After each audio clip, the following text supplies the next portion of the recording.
That's enough of that. I'm John Twilley, and every Tuesday night at 9 o'clock on Seclo Sounds, I'll be bringing you Soft Touch. We get to the heart of love, dating and relationships in Milton Keynes. With dating tips, real life stories and the best music from the 80s right through to today. This is one relationship you won't want to ditch. Soft Touch, Tuesdays at 9 p.m. on Seclo Sounds, community radio for Milton Keynes.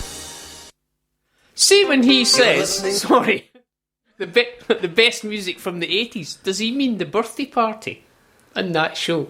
Because I don't think he's going to play the birthday party. He probably isn't going to play the birthday party. No. I have a sneaking feeling. And that is some of the best music from my greatest hits of the 80s may not appear on his playlist either. No, nor mine. Knowing Twilly as I do, I think it's going to be a couple of tracks from Blue or Five. Yeah, that's it. From the 90s. Boy band Twilly, we call him. I didn't know why until this point in time. Anyway, where was I? I was there. You're listening to the MooCamp Radio Show on Seclo Sounds, because you have impeccably good taste. Incredibly true. Can't argue with that. Yeah, we took a poll and found out that was absolutely true. Right, our first little conversation piece. As we've had no football, we have to think of other things to talk about. And as we had no football, we had a weekend without football. So, what did we do over the weekend? Got cold. Got cold. Why are you so cold? It's a theme tonight, huh? My daughter's doing an ice skating show. Oh, it's ice skating cold, right? So I was camped in Planet Ice for the weekend. You've not got a jacket? You were camping Planet Ice for the weekend. That's called Planet Nice, actually. That as well. Yeah. You've not got a jacket or a hat and stuff? I see. Oh, yeah, everything. This is helpful, practical tips. If you're cold, wear a hat. Wear a hat. Yeah. And some gloves. Wear a hat and you'll get ahead. Yes. This is delving more into Twilly's show than ours on the way that conversation was going. I was working, mate, Saturday, and then I was a bit tired Sunday. I regret I may very well watch some football and some rugby in between. I didn't watch any. I watched a bunch of Scots being rubbish at football. And then a bunch of Scots being all right at rugby, but actually having a bit of luck to be able to get through in what was an amazing match against Samoa. Don't watch that. It's not a proper sport, that. Yeah, well, it is, because it's legally a proper sport. Yeah. But what legally makes something a proper sport? Well, I don't know what I can and can't say on the radio, so I'm going to have to think about that for a minute. But okay. Well, apparently you can say that. So Alistair said, anyway. But no, I watched a fair bit of the football, watched a bit of the rugby as well, and didn't watch X Factor. No, Okay. I've never watched that. Don't even know what it is. What did you do? I was kind of trying to think. I can't remember. Actually, that's not true. I've just remembered. I played a gig on Saturday. Oh, wow, the memorable one. Had remarkably good fun. Doing a gig for charity. We played a gig for Willen Hospice on Saturday night. 3 bands. A band called The Outside This, which consists of... which has my drummer and guitarist, singer in it as well. And loads of women, basically. They like being in bands with loads of women instead of me, so they have that band. And then the Box Tick played, and then a band called the Fear of Ray played. Fear of Ray, great fun. They're really, I say great fun. They've got Lex Death Grip Wilkinson as their singer, so that you can't really... I know him. You know John, yeah? I played a gig with him once. Yeah. Years ago. John's a good guy. John's not quite as good. Is he still going? That amazes me. He's fantastic. Lex Wilkinson's Death Grip. Lex Wilkinson's Death Grip, yeah. And they start. You've astonished. They're not going as the Death Grip anymore, but no, he's called the Fear of Ray, the band he does now. Lex Wilkinson's Death Grip. A little more upbeat than the Death Grip were. They were like a comedy band, Lex Wilkins. Well, I think they were. Remember, he was He'll supposed to punch be, you in the face for that. I'll tell you what else I did on Saturday, and I don't know whether it's going to be covered later in the show, so I just want to give it a quick mention now. I watched Sky Sports News, and there was this nice little bit of text that appeared at the bottom saying, Oxford United 1, AFC something or another 0, George Baldock 80. I think we may touch on that at some point later on. We? Yeah. Oh, sweet.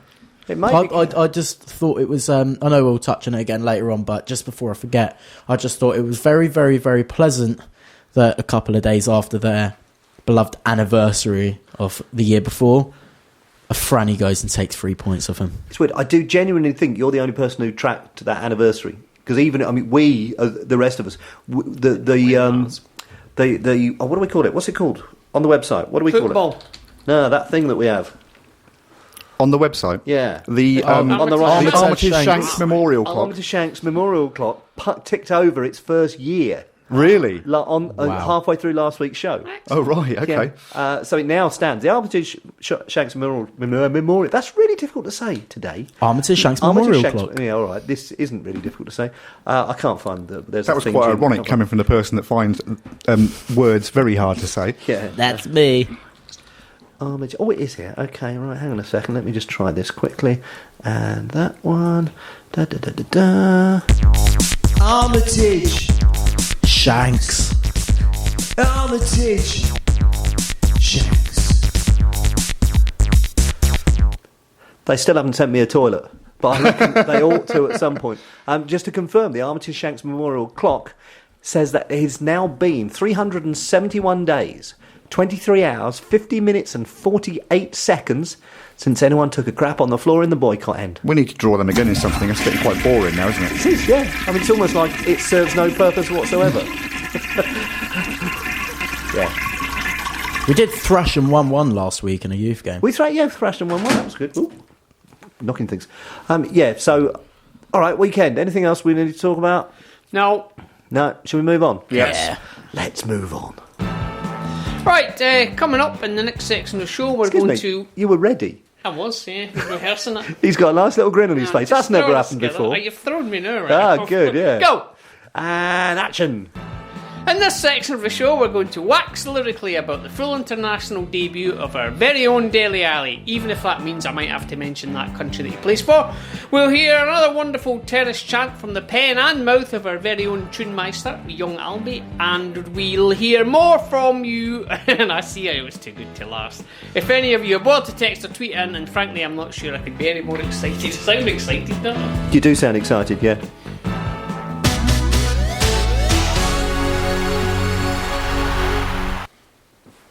Oh, is it me? I haven't even got the page up. Where are we? This just in. A surprising submission has seen off rival bids from Mordor, Castle Grayskull and Russia to win the right to host Sepp Blatter's FIFA leaving party. Speaking in front of an assembled crowd in Zurich, FIFA Vice President Lothar Scheckel announced the result of the bidding process. The process to win the right to host Mr. Blatter's leaving party has been very competitive and extremely lucrative too, he said, whilst all the time attempting to fit a visibly bulging wallet into his suit pocket. A giant golden envelope, which contained the name of the winner, was then carried onto the stage by several diamond-encrusted peacocks before Qatar was revealed as a successful candidate nation to the massed gathering. More on this when and if Mr. Scheckel ever stops giggling.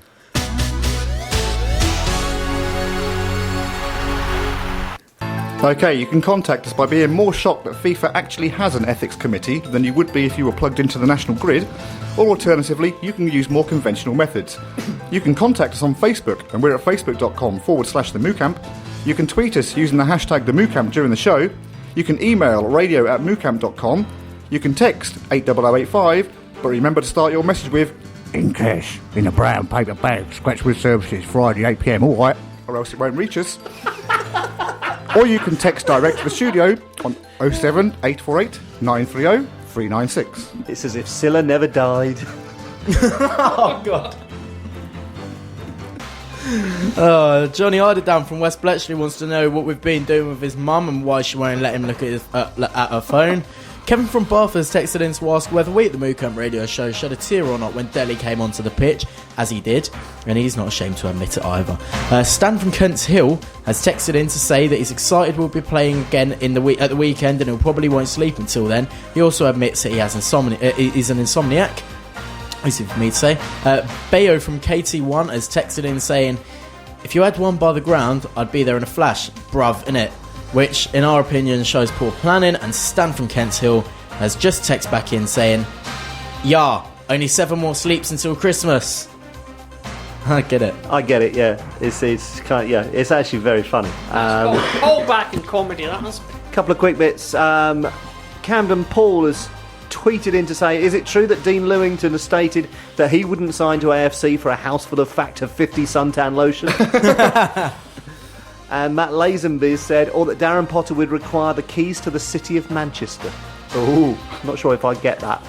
That's anyway. Yes, I don't know if I do. he's Scouse. Ah, yes. I'm with you. Yeah, I get that. Hi, I'm very quick and on the ball today. Hello, I'm Darren Potter. Yes. Right, let me just shut that up and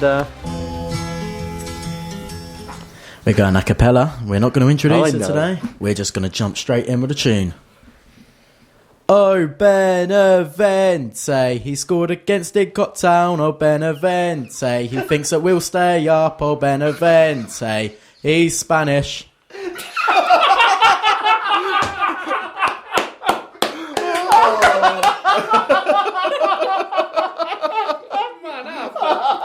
Tears in my eyes here after that.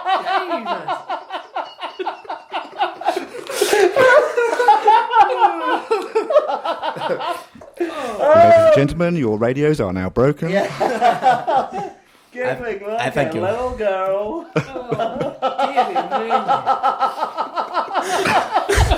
Your presenter is actually red in the face. And not because I'm walking upstairs. Could we have that again? I missed that, actually. Do you want it again? Yeah, I want it again. Do it. All right. Oh, Benavente, he scored against Didcot Town. Oh, Benavente, he thinks that we'll stay up. Oh, Benavente, he's Spanish. Oh, it's definitely. I've got to make myself a little album of this. Okay. Oh, that's glorious. Yeah, thank you. All right. If you've got any, if you think you can beat that, It's going to be hard. it is going to be Is it not hard. getting better every week? Or worse, whichever you want, yeah. Sorry, I think the line, "Oh, Benavente, he scored against Didcot Town." He's going to. We might talk a bit about Didcot later on because, we might. It's football. Yes. Okay. Let's play Spot the Ball. Yes, indeed, it's time to spot the ball on the radio, and we have a Dons-related football action shot in front of us, taken from the team's recent closest training pitch we could find was apparently in Portugal training adventure, with a 12x12 grid laid over the top of it. It's quite a cool picture, actually, and shows Keats shouting to Casey about a funny incident involving a squirrel and a tub of industrial lubricant. Anyway, using Photoshop or something similar that you kids use these days, we've removed the ball from the picture. What you need to do is use your knowledge of the game to determine where you think the ball should be and let us know. The grid is labelled A to L across the top and 1 to 12 down the side, so you just send us the appropriate grid reference. A4, for example. Make sense? Cool. On we go then.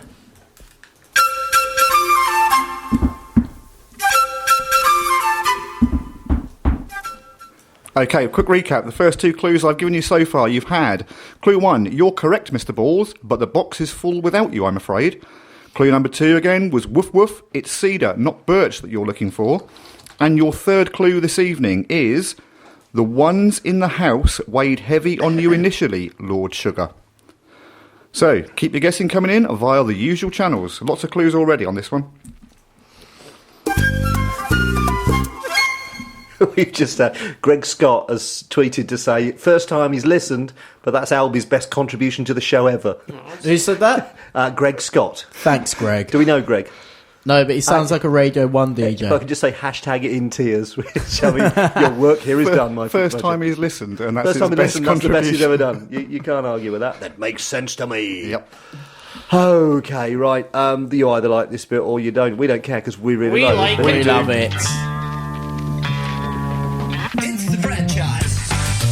It's the franchise watch. It's the franchise watch. It's the franchise watch. Yes, indeed, it's Franchise Watch, where we scour the world of the internet for the crazies who like to spend their life talking about us. And we share it with you, and we retweet it and really annoy them in the process, I think. So, I'm going to start here. I once upset smug Franchise FC fan at MK Dons after we lad lost 1-0 by telling him he looked like a pedo. Right, there's so much wrong with that. Yeah, very much. Apart from the end bit. Yeah. You said it was you? Sorry. I wasn't there. Shame a tweet about grassroots football was followed by one involving MK Franchise, who helped destroy MK City FC. Pitiful from Charlton, coming below MK Franchise. Ha ha ha. That's in the attendance tables. That was Yeah. Ha ha ha. MK scored in last minute to keep us out of relegation zone. Thank you, Franchise. I do love a good franchise. When are you going to drop the Dons? Why do you support a pathetic exclusive club? That's about it. MK scam.